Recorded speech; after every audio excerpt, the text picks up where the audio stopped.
जय जगन्नाथ बंधुगण आज आम जाना 2 मार्च 2026 सोमवार दिन द्वादश राशि राशिफल विषय एही दैनिक राशिफल चंद्रंको गोचर गणना को नहीं आधारित एवं चंद्रंको गोचर गणना आम जीवन में बहुत प्रभाव पकई थाए।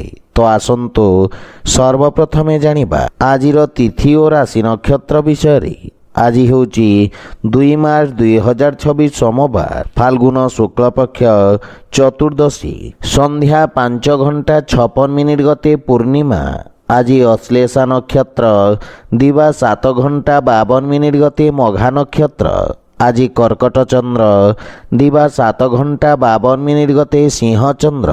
आजिर पर्वोत्सव राजाग्नि उत्सव और पूर्णिमार चंद्रोपवास।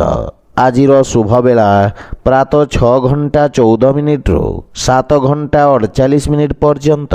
आजिर सूर्योदय प्रातः 6:14। आजिर सूर्यास्त संध्या 5:58। आज कर्कट और मकर राशि पुरुष मानक घात चंद्र एवं मिथुन राशि घात बार। आज बिरी खाइबा निषिद्ध।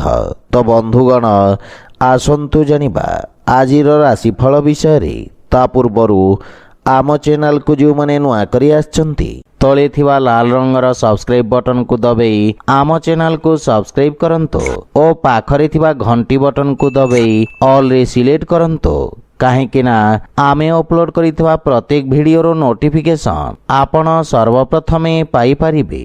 तो प्रथमे जानिबा मेष राशि विषय। आपणक राशि स्थान रु पंचम भाव में चंद्रदेव को गोचर विद्यार्थी छात्र छात्री मानक पई विशेष महत्वपूर्ण रहिबा।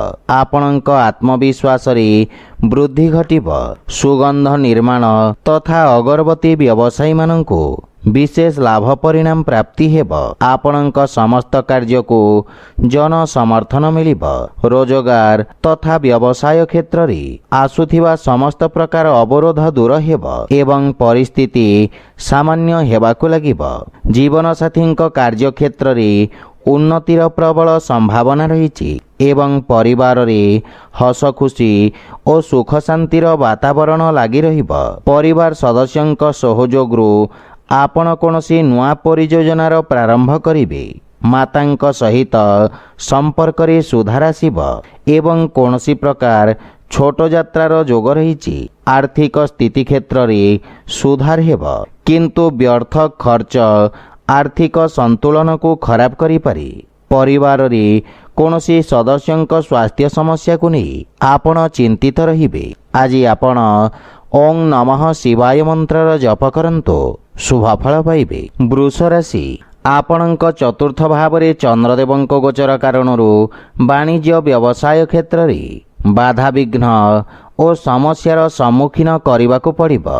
चाकरी क्षेत्र में अधिकारी सहित किछि मतभेद हेबार संभावना रही। सेथिपई आपणक वाणी और क्रोध रे नियंत्रण बजाय रखिबार आवश्यकता रही। आपणक छवि रे खराब प्रभाव पड़िबार संभावना रही। विद्यार्थी छात्र छात्री माननको शिक्षा क्षेत्र रे एकाग्रता बजाय रखिबा पई संघर्ष करिबाकु पड़िबो एवं परिवार रे खर्चर अधिकता आपणक मानसिक चिंतार कारण हेब एवं किछि मतभेदर मध्य संभावना रही। आय व्ययर असंतुलन कारणरू आपणक चिंतारे वृद्धि हेब किंतु भविष्यतर योजना विषय चर्चा करिवे एवं समस्यार समाधान खोजिबार प्रयास करिवे। आर्थिक स्थिति संघर्षपूर्ण रहिब। कोनोसी प्रकार निवेशरू आपणको दूरेई रहिबा उचित एवं आपणक स्वास्थ्यावस्था मध्य सामान्य रहिब। विशेष करी उदरजनित स्वास्थ्य समस्या आपणको हैरान करिब। आज आपण हनुमान चालीसा पाठ करंतु शुभ फल पाइबे। मिथुन राशि आपणक राशि स्थान तृतीय भाव में चंद्रदेव गोचर आपणक समस्त कार्य रे सहयोग प्रदान करिब। आपण निज क्षमता को परखी कार्य क्षेत्र रे नुआ व्यक्ति सहित समन्वय स्थापित करिवे एवं नुआ कार्यर रूपरेखा प्रस्तुत करिवे तथा आपण को ଆଗକୁ ବଢ଼ିବାର ଅବସର ପ୍ରାପ୍ତି ହେବ। କାର୍ଯ୍ୟକ୍ଷେତ୍ରରେ ଅଧିକ ପରିଶ୍ରମ ବା ଗମ୍ଭୀରତାର ଆବଶ୍ୟକତା ରହିଛି। ରାଜନୈତିକ କ୍ଷେତ୍ରରେ ସଫଳତା ପ୍ରାପ୍ତି ହେବ ଏବଂ ସାମାଜିକ କ୍ଷେତ୍ରର ବିକାଶ ହେବ। ଅତ୍ୟଧିକ କାର୍ଯ୍ୟବ୍ୟସ୍ତତା ଓ ଖର୍ଚ୍ଚ କାରଣରୁ କିଛି ମାନସିକ ସମସ୍ୟାର ସାମ୍ନା କରିବାକୁ ପଡ଼ିବ। ଭାବନାତ୍ମକ ରୂପରେ ଆପଣ ସାମାନ୍ୟ ଦୁର୍ବଳ ରହିବେ ଏବଂ ପାରିବାରିକ ସାହାଯ୍ୟ ସହଯୋଗ ପ୍ରାପ୍ତି ହେବ। ଆର୍ଥିକ କ୍ଷେତ୍ରରେ ଅର୍ଥ ଦେବାନେବାକୁ ନେଇ ଆପଣ ବିଶେଷ ସାବଧାନ ରୁହନ୍ତୁ ଏବଂ କୌଣସି ପ୍ରକାର କ୍ରୟ ବିକ୍ରୟ ଭବିଷ୍ୟତକୁ ଧ୍ୟାନରେ ରଖି କରନ୍ତୁ। ଗଣ୍ଠିପୀଡ଼ା ସମ୍ବନ୍ଧିତ ରୋଗୀ ନିଜ ସ୍ୱାସ୍ଥ୍ୟାବସ୍ଥାର ବିଷୟ ଧ୍ୟାନ ରଖନ୍ତୁ। ଆଜି ଆପଣ ଶିବ ଚାଲିସା ପାଠ କରନ୍ତୁ, ଶୁଭଫଳ ପାଇବେ। କର୍କଟ ରାଶି, ଆପଣଙ୍କ ରାଶି ସ୍ଥାନରୁ ଦ୍ୱିତୀୟ ଭାବରେ ଚନ୍ଦ୍ରଦେବଙ୍କ ଗୋଚର ଆପଣଙ୍କ ବାଣୀରେ ମାଧୁର୍ଯ୍ୟର ସଞ୍ଚାର କରିବ ଏବଂ ଆପଣ ନିଜ ବାଣୀ ଦ୍ୱାରା ସମସ୍ତଙ୍କୁ ପ୍ରଭାବିତ କରିବେ। କାର୍ଯ୍ୟକ୍ଷେତ୍ରରେ ସମ୍ବନ୍ଧର ବିଶେଷ ଲାଭ ମିଳିବ।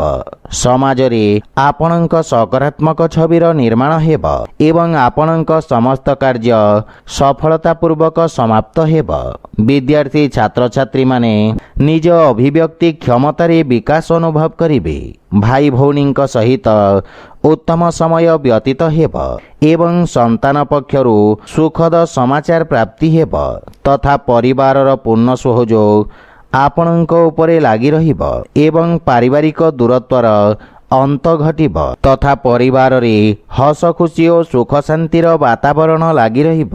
ପ୍ରେମ ସମ୍ବନ୍ଧ ପାଇଁ ମଧ୍ୟ ସମୟ ବିଶେଷ ଅନୁକୂଳ ରହିଛି। ଆର୍ଥିକ କ୍ଷେତ୍ରର ବିକାଶ ହେବା ସହିତ ନୂଆ ସମ୍ବନ୍ଧରୁ ଆୟର ସ୍ରୋତରେ ବୃଦ୍ଧି ଘଟିବ। ଗୃହର ବୟୋଜ୍ୟେଷ୍ଠ ବ୍ୟକ୍ତିଙ୍କ ସ୍ୱାସ୍ଥ୍ୟାବସ୍ଥାର ବିଷୟ ଧ୍ୟାନ ରଖନ୍ତୁ ଏବଂ ସ୍ୱାସ୍ଥ୍ୟ ନିୟମର ପୂର୍ଣ୍ଣ ପାଳନ କରନ୍ତୁ। ଆଜି ଆପଣ ଭଗବାନ ବିଷ୍ଣୁଙ୍କ ଆରାଧନା କରନ୍ତୁ, ଶୁଭଫଳ ପାଇବେ। ସିଂହ ରାଶି, ଆପଣଙ୍କ ରାଶି ସ୍ଥାନରୁ ଚନ୍ଦ୍ରଦେବଙ୍କ ଗୋଚର ଆଜି ଆପଣଙ୍କୁ ରୋଜଗାର ବା କାର୍ଯ୍ୟକ୍ଷେତ୍ରରେ ନୂଆ ଅବସର ପ୍ରଦାନ କରିବ। ଆପଣଙ୍କ ବ୍ୟକ୍ତିତ୍ୱରେ ଚମକ ଆସିବ। ସାମାଜିକ ମାନ ସମ୍ମାନରେ ବୃଦ୍ଧି ହେବା ସହିତ କାର୍ଯ୍ୟକ୍ଷେତ୍ରରେ ପ୍ରଶଂସାର ପାତ୍ର ହେବେ ଏବଂ ବୁଝି ବିଚାରି ରଣନୀତି ପ୍ରସ୍ତୁତ କରି କାର୍ଯ୍ୟକ୍ଷେତ୍ରରେ ସଫଳତା ଅର୍ଜନ କରିବେ। ପୂର୍ବରୁ ଦିଆଯାଇଥିବା ପ୍ରତିଯୋଗୀ ପରୀକ୍ଷାର ପରିଣାମ ସୁଖଦ ଆସିବ। ଅନଲାଇନ୍ ଇଣ୍ଟରଭ୍ୟୁରେ ସଫଳତା ପ୍ରାପ୍ତ କରିବେ ଏବଂ ପିତାଙ୍କ ମାର୍ଗଦର୍ଶନରେ ନିଆଯାଇଥିବା ନିର୍ଣ୍ଣୟ ସଫଳ ସିଦ୍ଧ ହେବ। ମାତାପିତା ଆପଣଙ୍କ ପ୍ରତି ଗୌରବାନ୍ୱିତ ଅନୁଭବ କରିବେ ଏବଂ ପରିବାରର ପୂର୍ଣ୍ଣ ସହଯୋଗ ପ୍ରାପ୍ତି ହେବ। ଭାଇ ଭଉଣୀଙ୍କ ସହିତ ଆନନ୍ଦଦାୟକ ମୁହୂର୍ତ୍ତ ବ୍ୟତୀତ କରିବେ ଏବଂ ପ୍ରେମ ଜୀବନରେ ମଧ୍ୟ ମଧୁରତାର ଭାବ ରହିବ। ଆଜି ଆପଣଙ୍କ ଆର୍ଥିକ ଲାଭ ନିଶ୍ଚିତ ହେବ। କୌଣସି ପ୍ରକାର ଋଣ ଦେବା ନେବାରୁ ଆପଣ ଦୂରେଇ ରୁହନ୍ତୁ, ଅନ୍ୟଥା ଦେଇଥିବା ଧନ ମିଳିବାରେ ସନ୍ଦେହ ରହିବ। ସ୍ୱାସ୍ଥ୍ୟାବସ୍ଥା ଉତ୍ତମ ଅନୁକୂଳ ରହିଛି, କିନ୍ତୁ କୌଣସି ପୁରୁଣା ରୋଗ ଆପଣଙ୍କ ପାଇଁ କଷ୍ଟଦାୟକ ରହିବ। ଆଜି ଆପଣ ଗୋମାତାଙ୍କୁ ଖାଇବାକୁ ଦିଅନ୍ତୁ, ଶୁଭଫଳ ପାଇବେ। କନ୍ୟା ରାଶି, ଆପଣଙ୍କ ରାଶି ସ୍ଥାନରୁ ଦ୍ୱାଦଶ ଭାବରେ ଚନ୍ଦ୍ରଦେବଙ୍କ ଗୋଚର ଆପଣଙ୍କୁ କିଛି ମାନସିକ ଅଶାନ୍ତି ପ୍ରଦାନ କରିବ। ବ୍ୟବସାୟ ସମ୍ବନ୍ଧିତ ବିଷୟରେ ଆପଣ ଦୂରଦୃଷ୍ଟି ସହିତ ରଣନୀତି ପ୍ରସ୍ତୁତ କରିବେ। କର୍ମଠତା ସହିତ ଆପଣ ନିଜ ଲକ୍ଷ୍ୟକୁ ହାସଲ କରିବାର ପ୍ରୟାସ କରିବେ। ବିଦ୍ୟାର୍ଥୀ ଛାତ୍ରଛାତ୍ରୀମାନଙ୍କ ପାଇଁ ସମୟର ସଦୁପଯୋଗ କରିବା ହିତକର ହେବ। ମାତାପିତାଙ୍କ ମାର୍ଗଦର୍ଶନ ଆପଣଙ୍କ ପରିଶ୍ରମକୁ ସଫଳତା ପ୍ରଦାନ କରିବ। ବଡ଼ ଭାଇ ଭଉଣୀ ତଥା ବରିଷ୍ଠ ସଦସ୍ୟଙ୍କ ସ୍ୱାସ୍ଥ୍ୟାବସ୍ଥାର ବିଷୟ ଧ୍ୟାନ ରଖନ୍ତୁ। ପାରିବାରିକ ଜୀବନରେ କିଛି କଠିନ ପରିସ୍ଥିତି ଉତ୍ପନ୍ନ ହେବ ଏବଂ ପରିବାରରେ ଚିନ୍ତାଜନକ ସ୍ଥିତି ରହିବ। ସେଥିପାଇଁ ନିଜ ବ୍ୟବହାରର ବିଷୟ ଧ୍ୟାନ ରଖନ୍ତୁ। ଆର୍ଥିକ ସ୍ଥିତିକୁ ନେଇ ମଧ୍ୟ ଆପଣ ସାମାନ୍ୟ ଚିନ୍ତିତ ରହିବେ, କିନ୍ତୁ ଭବିଷ୍ୟତ ଆଶାଜନକ ରହିବ। ସ୍ୱାସ୍ଥ୍ୟାବସ୍ଥାକୁ ନେଇ ଆପଣ ବିଶେଷ ସାବଧାନ ରୁହନ୍ତୁ ଏବଂ ମାନସିକ ଚିନ୍ତା ଆପଣଙ୍କ ନିର୍ଣ୍ଣୟ ନେବା କ୍ଷମତାକୁ ପ୍ରଭାବିତ କରିବ।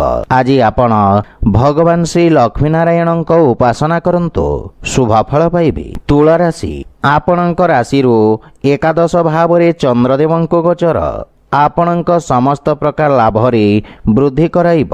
ପୂର୍ବରୁ ଆପଣ କରିଥିବା ପରିଶ୍ରମର ସ୍ୱର୍ଣ୍ଣିମ ପରିଣାମ ପ୍ରାପ୍ତ କରିବେ। ବିଶେଷ ରୂପରେ ରକ୍ଷା ତଥା ଭୂମି ଆଦିରେ ଜଡ଼ିତ ବ୍ୟକ୍ତି ବିଶେଷ ଲାଭାନ୍ୱିତ ହେବେ। ସାମାଜିକ କ୍ଷେତ୍ରରେ ଆପଣଙ୍କ ଖ୍ୟାତିର ବିସ୍ତାର ହେବ ଏବଂ ଆପଣଙ୍କ ଉପଲବ୍ଧିରେ ବିରୋଧୀ ଓ ଶତ୍ରୁ ଆହତ ହେବେ। ମାତାପିତାଙ୍କ ଆଶୀର୍ବାଦରୁ ଆପଣଙ୍କ ଉଜ୍ଜ୍ୱଳ ଭବିଷ୍ୟତର ମାର୍ଗ ପ୍ରଶସ୍ତ ହେବ। କୌଣସି ପ୍ରକାର ନିର୍ଣ୍ଣୟ ପରିବାର ସଦସ୍ୟଙ୍କ ପରାମର୍ଶରେ ନିଅନ୍ତୁ, ସଫଳତା ପାଇବେ ଏବଂ ପାରିବାରିକ ସଦସ୍ୟଙ୍କ ପୂର୍ଣ୍ଣ ସମର୍ଥନ ଓ ଜୀବନସାଥୀଙ୍କ ମାର୍ଗଦର୍ଶନ ଓ ପୂର୍ଣ୍ଣ ସହଯୋଗ ଆପଣଙ୍କୁ ପ୍ରାପ୍ତି ହେବ।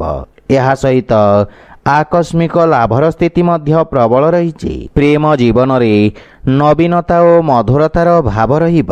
ଲାଭର ସ୍ଥିତି ଉତ୍ତମ ରହିବାରୁ ଆର୍ଥିକ ସ୍ଥିତି ସୁଦୃଢ଼ ହେବାକୁ ଲାଗିବ ଏବଂ ସ୍ୱାସ୍ଥ୍ୟାବସ୍ଥା ଉତ୍ତମ ଅନୁକୂଳ ରହିଛି। ଆପଣ ପ୍ରାଣାୟାମ ତଥା ଯୋଗାଭ୍ୟାସରୁ ଏକାଗ୍ରତା ତଥା ନିର୍ଣ୍ଣୟ ନେବା କ୍ଷମତାର ବିକାଶ ହେବ। ଆଜି ଆପଣ ବୟୋଜ୍ୟେଷ୍ଠଙ୍କ ଆଶୀର୍ବାଦ ନିଅନ୍ତୁ, ଶୁଭଫଳ ପାଇବେ। ବିଛା ରାଶି, ଆପଣଙ୍କ ରାଶି ସ୍ଥାନରୁ ଦଶମ ଭାବରେ ଚନ୍ଦ୍ରଦେବଙ୍କ ଗୋଚର ଆପଣଙ୍କ ପ୍ରୟତ୍ନ ଦ୍ୱାରା ସମସ୍ତ ଅଟକି ରହିଥିବା କାର୍ଯ୍ୟରେ ଗତି ପ୍ରଦାନ କରିବ। ବ୍ୟବସାୟର ସ୍ଥିତିରେ ଉତ୍ତରୋତ୍ତର ସୁଧାର ହେବ ଏବଂ ପଦୋନ୍ନତିର ପ୍ରବଳ ଯୋଗ ରହିଛି। ସେଥିପାଇଁ ସମୟର ସଦୁପଯୋଗ କରନ୍ତୁ। ଛାତ୍ରଛାତ୍ରୀମାନଙ୍କ ପାଇଁ ସମୟ ବିଶେଷ ଉତ୍ତମ ରହିଛି। କଳାତ୍ମକ ବସ୍ତୁ ତଥା ସୁଖ ସୁବିଧାରେ ଜଡ଼ିତ ବ୍ୟବସାୟୀମାନଙ୍କୁ ବିଶେଷ ସଫଳତା ମିଳିବ ଏବଂ ଦୂରସଞ୍ଚାର ସାଧନରେ କୌଣସି ଶୁଭ ସମାଚାରର ପ୍ରାପ୍ତି ହେବ। ପିତାଙ୍କ ସ୍ନେହ ବା ସହାୟତା ପ୍ରାପ୍ତି ହେବ। କୌଣସି ନିକଟ ସମ୍ପର୍କୀୟ ସମ୍ବନ୍ଧିତ ଶୁଭ ସୂଚନା ପ୍ରାପ୍ତ କରିବେ ଏବଂ ପରିବାରରେ ସୁଖ ସମୃଦ୍ଧି ଓ ପ୍ରସନ୍ନତା ଲାଗି ରହିବ। ପରିବାର ସଦସ୍ୟଙ୍କ ସହିତ ମିଶି ଭବିଷ୍ୟତ ଯୋଜନା ବିଷୟରେ ଚର୍ଚ୍ଚା କରିବେ, କିନ୍ତୁ ପ୍ରେମ ଜୀବନରେ ବାଧାବିଘ୍ନ ବା ବିବାଦ ଦେଖାଦେଇପାରେ। ରାଜକୀୟ ପକ୍ଷରୁ ଅଟକି ରହିଥିବା ଧନରାଶି ପ୍ରାପ୍ତି ହେବ ଏବଂ ବ୍ୟାପାରରେ ନିବେଶରୁ ଆର୍ଥିକ ଉନ୍ନତି ହେବ। କିନ୍ତୁ ସ୍ୱାସ୍ଥ୍ୟ ପ୍ରତି ସଚେତ ରୁହନ୍ତୁ ଏବଂ ମୌସମୀ ଜନିତ ଫଳର ସେବନ ଯଥାସମ୍ଭବ କରନ୍ତୁ। ଆଜି ଆପଣ ଅସହାୟ ବ୍ୟକ୍ତିଙ୍କୁ ସାହାଯ୍ୟ କରନ୍ତୁ, ଶୁଭଫଳ ପାଇବେ। ଧନୁରାଶି, ଚନ୍ଦ୍ରଦେବଙ୍କ ଆପଣଙ୍କ ଭାଗ୍ୟ ଭାବରେ ଗୋଚର କାରଣରୁ ପୂର୍ବରୁ ଦେଖାଦେଉଥିବା ସମସ୍ୟାରୁ ମୁକ୍ତି ମିଳିବ। ଆପଣ ନିଜ ପରାକ୍ରମରେ ତଥା ବ୍ୟବସାୟ କ୍ଷେତ୍ରରେ ସୁଧାର କରିବାରେ ସଫଳ ହେବେ। ଭାଗ୍ୟ ଆପଣଙ୍କ ସପକ୍ଷରେ ରହିବ ଏବଂ ଅସୁରକ୍ଷିତ କାର୍ଯ୍ୟ ତଥା ସେୟାର ମାର୍କେଟ ଆଦିରୁ ବିଶେଷ ଲାଭ ମିଳିବ। ରୋଜଗାର ପାଇଁ ପ୍ରୟାସ କରୁଥିବା ବ୍ୟକ୍ତିଙ୍କୁ ଶୁଭ ସମାଚାର ପ୍ରାପ୍ତି ହେବ। ବ୍ୟବସାୟ ସମ୍ବନ୍ଧିତ କୌଣସି ଲମ୍ବା ଯାତ୍ରାର ଯୋଗ ରହିଛି। ପରିବାର ସମ୍ବନ୍ଧିତ କୌଣସି ଶୁଭ ସୂଚନା ପ୍ରାପ୍ତି ହେବ। ସାମାଜିକ କାର୍ଯ୍ୟରେ ଆପଣଙ୍କ ସହଭାଗିତା ବୃଦ୍ଧି ପାଇବ। ଧାର୍ମିକ ଆଧ୍ୟାତ୍ମିକ କାର୍ଯ୍ୟ ପ୍ରତି ଆପଣଙ୍କ ରୁଚି ବଢ଼ିବ। ପିତାଙ୍କ ସ୍ୱାସ୍ଥ୍ୟାବସ୍ଥାରେ ସୁଧାର ଆସିବ। ପ୍ରେମ ଜୀବନ ବିଷୟରେ ଆପଣ ଭାଗ୍ୟଶାଳୀ ରହିବେ ଏବଂ ଆର୍ଥିକ ସ୍ଥିତିରେ ଉନ୍ନତି ଓ ସୁଦୃଢ଼ ହେବାକୁ ଲାଗିବ। ବକେୟା ଦେଇଥିବା ଧନ ଆପଣ ଆଜି ଫେରି ପାଇବେ ଏବଂ ପରିବାରରେ କୌଣସି ସଦସ୍ୟଙ୍କ ସ୍ୱାସ୍ଥ୍ୟାବସ୍ଥାକୁ ନେଇ ଚିନ୍ତିତ ରହିବେ। ବିଶେଷ କରି ରକ୍ତଚାପ ରୋଗୀ ନିଜ ସ୍ୱାସ୍ଥ୍ୟାବସ୍ଥାର ବିଷୟ ଧ୍ୟାନ ରଖନ୍ତୁ। ଆଜି ଆପଣ ଗୋମାତାଙ୍କୁ ଖାଇବାକୁ ଦିଅନ୍ତୁ, ଶୁଭଫଳ ପାଇବେ। ମକର ରାଶି, ଆପଣଙ୍କ ଅଷ୍ଟମ ଭାବରେ ଚନ୍ଦ୍ରଦେବଙ୍କ ଗୋଚର କାରଣରୁ ଆପଣଙ୍କୁ ସମସ୍ତ କାର୍ଯ୍ୟରେ ସାବଧାନ ରହିବାର ଆବଶ୍ୟକତା ରହିଛି। ବ୍ୟବସାୟ ସମ୍ବନ୍ଧିତ କୌଣସି ଅପ୍ରିୟ ସମାଚାର ଆପଣଙ୍କୁ ନିରାଶ କରିବ। ବିଦ୍ୟାର୍ଥୀମାନଙ୍କୁ ଏକାଗ୍ରତା ବଜାୟ ରଖିବାରେ ଅଧିକ ପରିଶ୍ରମ କରିବାକୁ ପଡ଼ିବ। କୌଣସି ନୂଆ କାର୍ଯ୍ୟର ପ୍ରାରମ୍ଭ କରିବା ପାଇଁ ସମୟ ଅନୁକୂଳ ନୁହେଁ। ଜୀବନସାଥୀଙ୍କ ସ୍ୱାସ୍ଥ୍ୟ ସମ୍ବନ୍ଧିତ କିଛି ସମସ୍ୟାର ସାମ୍ନା କରିବାକୁ ପଡ଼ିବ ଏବଂ କିଛି ସମ୍ପତ୍ତି ସମ୍ବନ୍ଧିତ ବ୍ୟୟ ଆପଣଙ୍କୁ ଚିନ୍ତିତ କରିବ। କିନ୍ତୁ ଭାଇ ଭଉଣୀଙ୍କ ସମ୍ପର୍କରେ ସୁଧାର ଆସିବ। ମାତାପିତାଙ୍କ ପକ୍ଷରୁ ପୂର୍ଣ୍ଣ ସହଯୋଗ ମିଳିବ ଏବଂ ପ୍ରେମ ସମ୍ବନ୍ଧ ପାଇଁ ମଧ୍ୟ ସମୟ ଅତ୍ୟନ୍ତ ଅନୁକୂଳ ରହିଛି। ପୁରୁଣା ବନ୍ଧୁମିତ୍ରଙ୍କ ସହିତ ଦେଖା ସାକ୍ଷାତ କରିପାରନ୍ତି। ଆର୍ଥିକ ଶିଥିଳତା ଦୂର ହେବ, କିନ୍ତୁ ଆୟବ୍ୟୟରେ ସନ୍ତୁଳନ କରିବା କଷ୍ଟକର ହେବ। ସେଥିପାଇଁ ଅନାବଶ୍ୟକ ଖର୍ଚ୍ଚରୁ ଆପଣ ଦୂରେଇ ରୁହନ୍ତୁ। ସ୍ୱାସ୍ଥ୍ୟାବସ୍ଥା ମଧ୍ୟମ ରହିବ। ଆଜି ଆପଣ ହନୁମାନ ଷ୍ଟକ ପାଠ କରନ୍ତୁ, ଶୁଭ ଫଳ ପାଇବେ। କୁମ୍ଭ ରାଶି, ଆପଣଙ୍କ ସପ୍ତମ ଭାବରେ ଚନ୍ଦ୍ରଦେବଙ୍କ ଗୋଚର ଆପଣଙ୍କ ଭାଗିଦାରୀ ସହିତ ମିଶି ନେଇଥିବା ନିର୍ଣ୍ଣୟରେ ଆଶାତୀତ ସଫଳତା ପ୍ରଦାନ କରିବ। ଆର୍ଥିକ ତଥା ବ୍ୟବସାୟିକ ଚାପରୁ ମୁକ୍ତି ମିଳିବ। ଭାଗିଦାରୀ ବ୍ୟବସାୟ ପ୍ରାରମ୍ଭ କରିବା ପାଇଁ ସମୟ ଅତ୍ୟନ୍ତ ଶୁଭ ରହିଛି। ବିଦ୍ୟାର୍ଥୀ ଛାତ୍ରଛାତ୍ରୀମାନଙ୍କୁ କିଛି ନୂଆ ଶିଖିବାର ଅବସର ମିଳିବ ଏବଂ ଜୀବନସାଥୀଙ୍କ ସହିତ ସମ୍ପର୍କରେ ମଧୁରତା ଆସିବ। ପରସ୍ପର ମଧ୍ୟରେ ଥିବା ଭୁଲ ବୁଝାମଣା ଦୂର ହେବ। ସନ୍ତାନଙ୍କ ସ୍ୱାସ୍ଥ୍ୟ ତଥା ଭବିଷ୍ୟତକୁ ନେଇ ଆପଣ ଚିନ୍ତିତ ରହିବେ। ପ୍ରେମ ଜୀବନରେ ଏକ ନୂଆ ପ୍ରାରମ୍ଭ ହେବ ଏବଂ ସମ୍ପର୍କରେ ଘନିଷ୍ଠତା ଆସିବ। ମାତାଙ୍କ ସମ୍ପର୍କରେ ମଧ୍ୟ ସୁଧାର ହେବ। ଆର୍ଥିକ ସ୍ଥିତି ସୁଦୃଢ଼ ହେବାକୁ ଲାଗିବ ଏବଂ ଆଂଶିକ ଲାଭ ପାଇପାରିବେ। ରାଜକୀୟ ପକ୍ଷରୁ ଧନ ପ୍ରାପ୍ତିର ପ୍ରୟାସରେ ସଫଳତା ମିଳିବ। ସ୍ୱାସ୍ଥ୍ୟାବସ୍ଥା ଉତ୍ତମ ଅନୁକୂଳ ରହିବ ଏବଂ ପେଟ ସମ୍ବନ୍ଧିତ ରୋଗରୁ ମୁକ୍ତି ମିଳିବ। ଆଜି ଆପଣ ହନୁମାନ ଚାଳିଶା ପାଠ କରନ୍ତୁ, ଶୁଭ ଫଳ ପାଇବେ। ମୀନ ରାଶି, ଆପଣଙ୍କ ଷଷ୍ଠ ଭାବରେ ଗୋଚରରତ ଚନ୍ଦ୍ରଦେବଙ୍କ କାରଣରୁ ଆପଣ କାର୍ଯ୍ୟକ୍ଷେତ୍ରରେ ନିଜକୁ ସମର୍ଥ ତଥା ଊର୍ଜାବାନ ଅନୁଭବ କରିବେ। ବିରୋଧୀ ଓ ଶତ୍ରୁଙ୍କୁ ଦମନ କରିବେ। ଆପଣଙ୍କ ଲମ୍ବା ସମୟରୁ ଦେଖାଦେଉଥିବା ସମସ୍ୟାର ସମାଧାନ ହେବ ଏବଂ ପଦୋନ୍ନତିର ପ୍ରବଳ ଯୋଗ ରହିଛି। ବିଦ୍ୟାର୍ଥୀ ଛାତ୍ରଛାତ୍ରୀମାନଙ୍କ ପାଇଁ ସମୟ ଉତ୍ତମ ଅନୁକୂଳ ରହିବ ଏବଂ ପରିଶ୍ରମରେ ସଫଳତା ଅର୍ଜନ କରିବେ। ସନ୍ତାନଙ୍କ ପକ୍ଷରୁ ସୁଖଦ ଅନୁଭୂତି ପାଇପାରିବେ, କିନ୍ତୁ ଜୀବନସାଥୀଙ୍କ ସହିତ ସମ୍ପର୍କରେ କିଛି ମନୋମାଳିନ୍ୟର ସମ୍ଭାବନା ରହିଛି। ଦୂରସଞ୍ଚାର ସାଧନରେ କୌଣସି ଶୁଭ ସମାଚାର ପ୍ରାପ୍ତି ହେବ। ଭାଇ ଭଉଣୀ ଓ ବନ୍ଧୁମିତ୍ରଙ୍କ ପୂର୍ଣ୍ଣ ସହଯୋଗ ମିଳିବ। ପାରିବାରିକ ବାତାବରଣ ଉତ୍ତମ ଅନୁକୂଳ ରହିବ। ପ୍ରେମ ଜୀବନ ପାଇଁ ମଧ୍ୟ ସମୟ ବିଶେଷ ଶୁଭ ରହିଛି। ଆର୍ଥିକ ସ୍ଥିତି କ୍ଷେତ୍ରରେ ସୁଧାର ଆସିବ ଏବଂ ଋଣଭାରରୁ ମଧ୍ୟ ମୁକ୍ତି ମିଳିବ। ସ୍ୱାସ୍ଥ୍ୟାବସ୍ଥାରେ ଆପଣ ଶାରୀରିକ ଥକାପଣ ବା ଦୁର୍ବଳତା ଅନୁଭବ କରିବେ। ଆଜି ଆପଣ ସୂର୍ଯ୍ୟଦେବଙ୍କୁ ହଳଦୀ ମିଶ୍ରିତ ଜଳ ଅର୍ପଣ କରନ୍ତୁ, ଶୁଭ ଫଳ ପାଇବେ। ତ ବନ୍ଧୁଗଣ, ଏହା ଥିଲା ଆଜିର ରାଶିଫଳ ବିଷୟରେ। ଯଦି ଭିଡ଼ିଓଟି ଆପଣମାନଙ୍କୁ ଭଲ ଲାଗିଥାଏ, ଲାଇକ୍, ସେୟାର ଓ କମେଣ୍ଟ କରି ଜଣାନ୍ତୁ ଏବଂ ଆମ ଚ୍ୟାନେଲକୁ ସବସ୍କ୍ରାଇବ୍ କରନ୍ତୁ। ଜୟ ଜଗନ୍ନାଥ।